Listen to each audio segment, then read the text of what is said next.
This video is going to show you how to proof out your geometry, make sure that your tool paths work in a virtual environment. Once you have your tool paths drawn, you're going to have some information over here in your operations menu.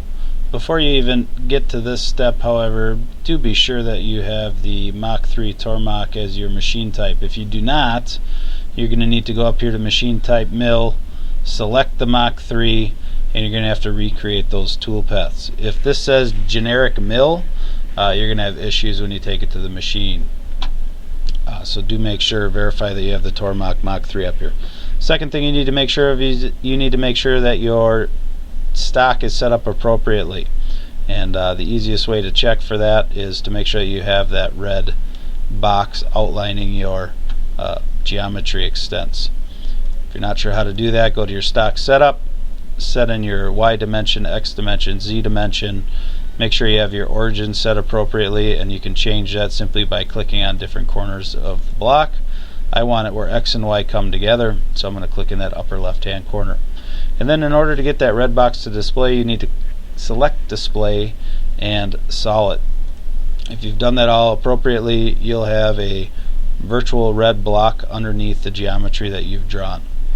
So now to proof it out, first thing you want to make sure of is that you have some tool paths. So you're going to want to make sure that this folder has a green check mark in it. If it doesn't, you can simply click on the folder. If you have multiple tool paths, you can click on this green arrow with the green triangle next to it, and that will select all of the folders that you have in your operations menu.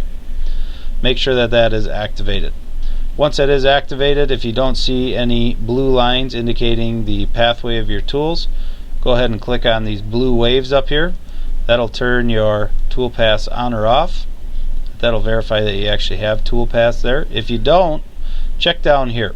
If there's a red X through here, double click on that tool path command. It'll ask you if you'd like to regenerate it, and click yes, and it will update that tool path to the current geometry. If it's unable to do so, then you need to work backwards and figure out where you went wrong. But assuming that you do have geometry, that you do have your stock set up correctly, that you do have the appropriate machine, and that you are seeing these tool path lines on here, we're going to go ahead and we're going to virtually machine this out to get an idea of what it's going to look like once it's done. And to do that, we're going to select this little gray block up here at the top next to the G1 button. And when we click on that, my block is going to turn green, and you can click play up at the top. However, do be aware that it sets it to the fastest setting possible, which is fine. It'll take you to the end result really quickly. But if it's your first time going through this and you want to watch it, you might want to slow that speed down a little bit.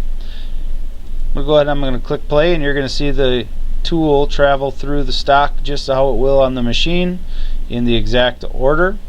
And if I want to see it again, I can simply click the rewind button.